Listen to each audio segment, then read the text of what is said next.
All right, not gonna lie, super nervous about this, but let's see what happens here.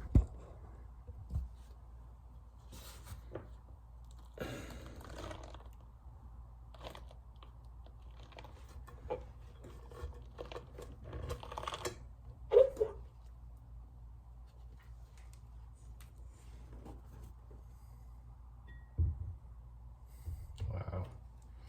All right, guys. Okay, there's my latex positive, and it looks good. It's still actually warm. This is quite warm still.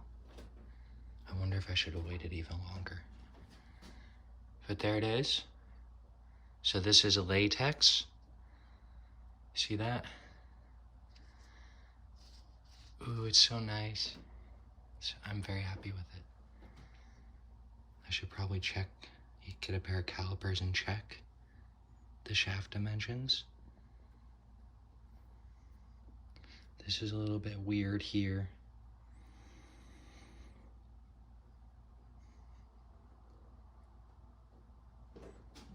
But it actually worked. So that's gonna be, I won't necessarily electroform this piece, but now I know how to generate this form. So that is a master latex positive. That's the negative. Wax on the base. Very nice.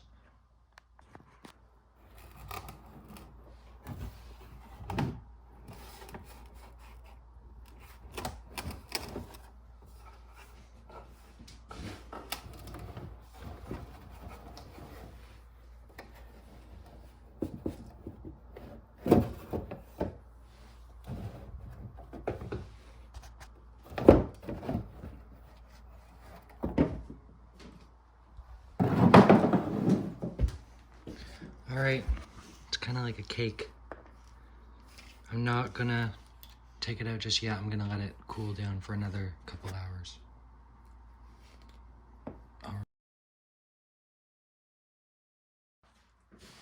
Okay, about an hour and a half into the wax setting. It's still warm. I don't know, I'd say it's about 30, 40 degrees. So I'm still gonna wait. I'm just gonna let it solidify completely before disassembling everything and pulling it apart.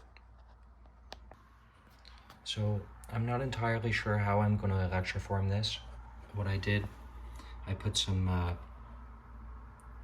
those are M8 threaded studs, but I'm not entirely sure how this is gonna work. So I'm gonna have to continue to brainstorm.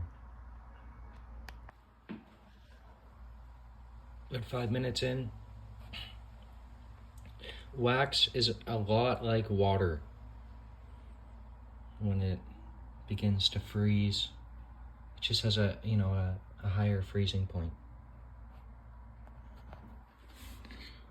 Something really cool about wax.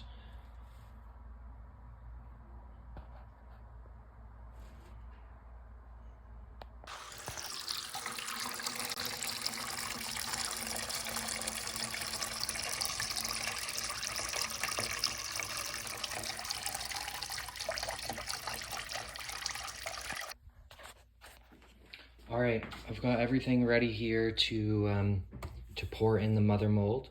So there's the plaster negative of the Repulsine, and then about 20 to 30 layers, I lost count, of latex.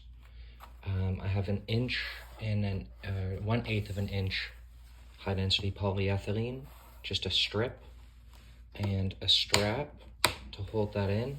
And then just for extra precaution, a coil of clay to seal up the edge and to also hold down that outer edge. It started to curl up. So what I'm gonna do is filter the wax through this number 100 mesh into a container and then pour it in.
Okay, no leaks so far, fingers crossed.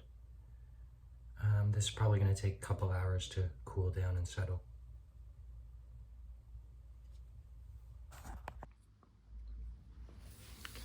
All right, so a subscriber was saying this curve is too steep, and I agree with him. There's a couple issues with electroplating a form with this deep of a valley. You run into problems with overplating on the crest and underplating in the valley. You could solve those problems by, when you extract the form, you could flip it and plate the other side. That's not really a good solution. It's better to have, you know, a form with a little bit more of a smooth spline. And what I'm going to do here is, what I want is to keep I want a longer developmental path. So if you consider these two, if you were to put a string line on this path as opposed to this path, this one is longer. So the trick here is to, within the radius of 10 inches, keeping in mind shaft diameters and hardware components, to lengthen the developmental path while also balancing the constraints of electroforming. Some of those constraints in electroforming can be overcome with additives in the bath, brighteners levelers, they call them. But I think I'm just gonna, I'm not quite ready to cut this out on my plastic just yet. So here I did an angle of 70 degrees, so maybe I do an angle of 60 degrees. Let's see how this will work.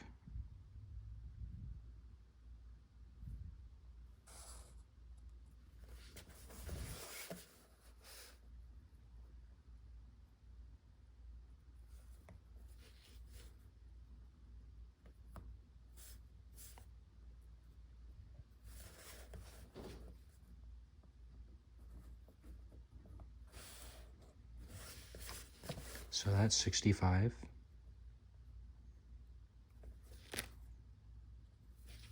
That's 60.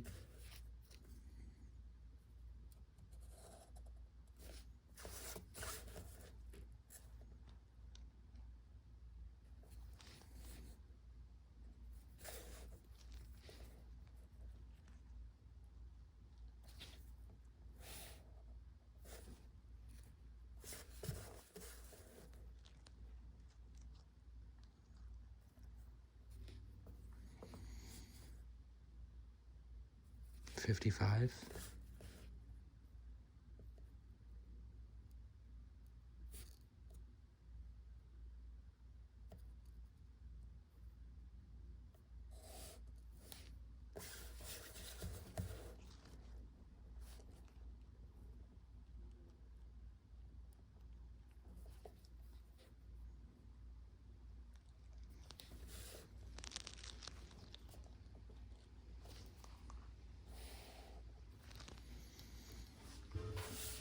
You see, you only get 3 stages,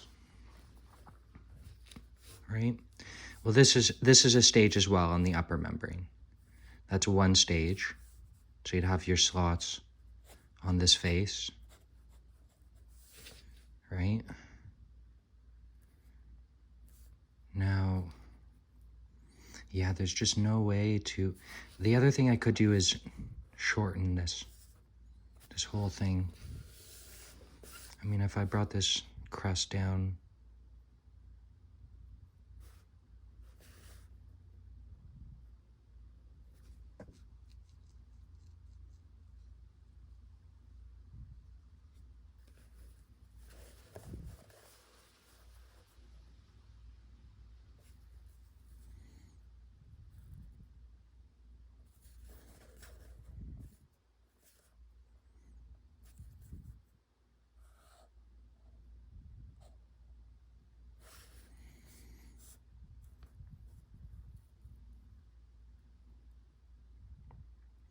I think that's the solution. It's just to reduce this amplitude, which at present is 2 inches. Just reduce the amplitude. Then I can keep the same waveform. Yeah, that's the right way. Okay.